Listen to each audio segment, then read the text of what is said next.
Assalamualaikum warahmatullahi wabarakatuh.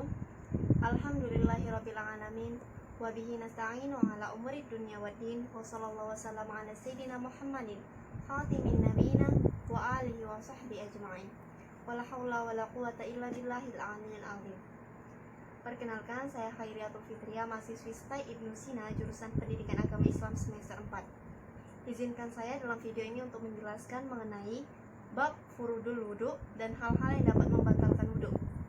Untuk memenuhi tugas ujian tengah semester mata kuliah Qiraatul Kutub dengan dosen pengampu Bapak Bayu Mujrimin MPDI. Sebelum kita lanjut kepada pembahasan mengenai fardu wudu dan hal-hal yang dapat membatalkan wudu, kita harus mengetahui terlebih dahulu apa itu makna dari wudu. Wudu secara bahasa berarti bersih atau indah. Sedangkan secara istilah, wudu adalah membersihkan anggota wudu menggunakan air yang suci lagi mensucikan dengan syarat dan rukun tertentu dengan tujuan untuk menghilangkan hadas kecil. Setelah kita mengetahui apa itu makna dari wudu, kita lanjut ke pembahasan pertama, yaitu mengenai fardu wudu. Bismillahirrahmanirrahim. Faslun. Furudul wudu sittatun. Fardu wudu ada 6. Al-awal an-niyat. Yang pertama adalah niat. Niat adalah bermaksud atau menyengaja melakukan sesuatu dibarengi dengan mengerjakan hal tersebut. Niat dalam wudu dilakukan pada saat kita pertama kali membasuh wajah. Menurut Mustafa Dib Al-Bughah dalam kitabnya At-Tahzib fi Ad-Dilalati Matan Al-Ghaya wa Takrib menjelaskan bahwa niat termasuk fardu wudu yang pertama kali berdasarkan hadis Nabi Muhammad SAW yang mengatakan bahwa segala sesuatu harus diawali dengan niat. At-tani, ghuslul wajhi. Yang kedua adalah membasuh wajah. Batasan wajah dalam berwudu panjangnya mulai dari tempat tumbuhnya rambut hingga di bawah ujung rahang kita, sedangkan panjang lebarnya adalah di antara dua telinga. Dalam berwudu, jika wajah kita ada beberapa bulu yang tipis maupun tebal, maka kita wajib mengalirkan air ke bulu tersebut maupun kulit yang berada di bawahnya. Namun, untuk laki-laki yang memiliki jenggot yang tebal, dengan gambaran ketika orang berbicara kepadanya, tidak nampak kulit di antara sela-sela jenggotnya, maka cukup dengan membasuh bagian luar jenggotnya saja. Tetapi, untuk laki-laki yang memiliki jenggot yang tipis, di mana kita dapat melihat kulit di antara sela-sela jenggotnya, maka wajib membasuh jenggot tersebut beserta kulit wajah yang berada di bawah jenggot tersebut. At-talis, ghuslul yadaini ma'al mirfaqain. Yang ketiga adalah membasuh tangan hingga kedua siku. Dalam berwudu, kita wajib membasuh kedua tangan hingga kedua siku kita dan diratakan dengan air. Juga wajib membasuh perkara-perkara lainnya yang terdapat di kedua tangan kita, seperti semisal ada daging yang tumbuh atau kutil, jari tambahan, ataupun kotoran-kotoran yang terdapat di bawah kuku jari tangan kita. Ar-rabi, mashu syai' minar ra'si. Yang keempat adalah mengusap sebagian dari kulit kepala. Fardu wudu yang keempat adalah mengusap sebagian dari kulit kepala atau beberapa helai rambut di bagian kepala. Untuk perempuan yang memiliki rambut yang panjang, cukup dengan membasuh beberapa helai dari rambut yang terdapat di atas kulit kepala saja. Al-khamis, ghuslul rijlaini ma'al ka'amain. Yang kelima adalah membasuh kedua kaki hingga kedua mata kaki. Dalam hal ini yang dibasuh mulai dari telapak kaki hingga kedua mata kaki. Juga wajib membasuh hal-hal yang lainnya yang terdapat dalam kaki tersebut, semisal ada daging yang tumbuh atau kutil, kemudian ada jari tambahan, serta bulu-bulu yang terdapat di kaki. As-sadis, tartib. Yang keenam adalah tertib. Tertib adalah berurutan, yaitu tidak mendahulukan anggota wudu yang seharusnya diakhirkan malah dilakukan di awal, dan sebaliknya yang seharusnya di awal malah dilakukan di akhir. Untuk urutan wudu sendiri seperti sebagaimana yang telah dijelaskan sebelumnya, yang pertama niat, kemudian membasuh wajah, kemudian membasuh kedua tangan hingga kedua siku, kemudian mengusap sebagian dari kulit kepala, dan yang terakhir adalah membasuh kedua kaki hingga kedua mata kaki. Oke, demikian penjelasan mengenai fardu wudu.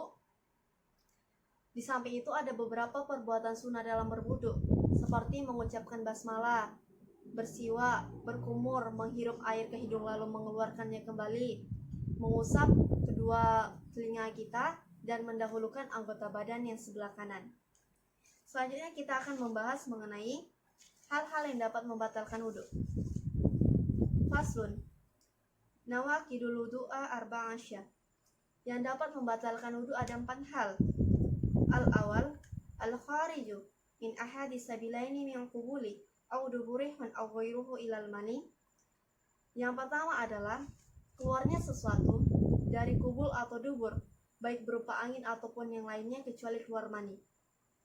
Jadi, segala apapun yang keluar dari lubang depan atau kubul dan lubang belakang atau dubur, baik itu berupa angin, air kencing atau kotoran, benda suci maupun najis, benda kering maupun kering, benda basah maupun kering, maka semua itu dapat membatalkan wudhu.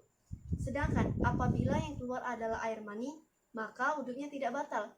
Akan tetapi orang tersebut wajib melakukan mandi junub. Ats-tsani, zawalul aqli binaumi aw ghairihi ila nauma qa'idin mumakkinin maq'adahu minal ard. Yang kedua adalah hilang akal karena sebab tidur ataupun yang lainnya kecuali tidurnya orang yang duduk yang menempatkan pantatnya pada bumi. Jadi orang yang tidur, pingsan ataupun gila, maka wudhunya akan batal karena telah hilang akalnya. Hanya saja untuk orang yang tidur dalam keadaan duduk, wudhunya tidak batal karena yang dilakukan adalah tidur yang ringan.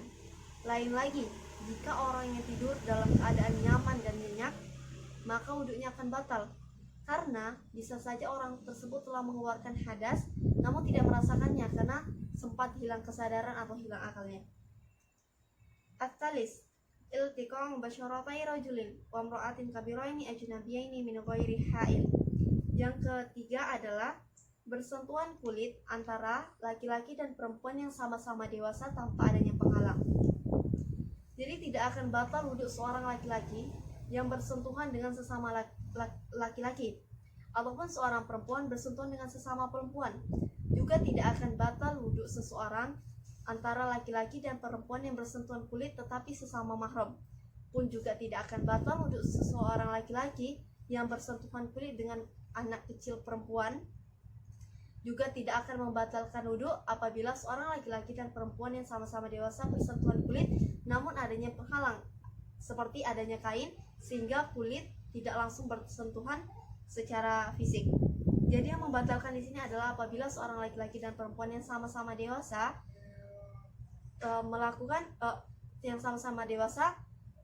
tanpa sengaja bersentuhan kulit tanpa adanya penghalang sama sekali, maka wajib mengulangi wudhunya. Ar-rabi,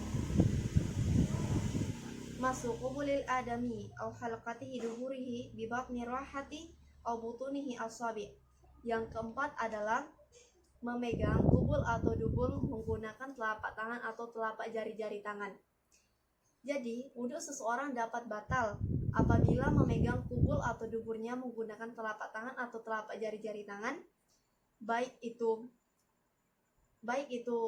orang yang masih hidup maupun orang yang sudah mati, milik sendiri ataupun milik orang lain, milik anak kecil ataupun orang dewasa, ataupun kelamin yang telah terputus, maka wajib mengulang wudhunya.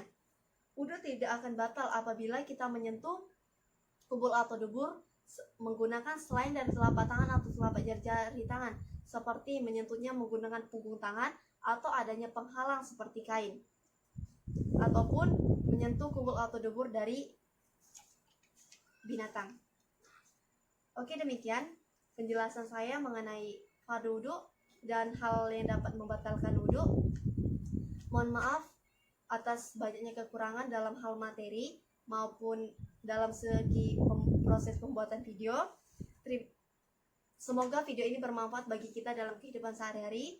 Terima kasih. Wassalamualaikum warahmatullahi wabarakatuh. Assalamualaikum warahmatullahi wabarakatuh.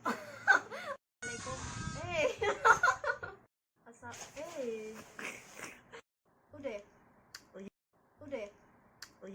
Udah ya?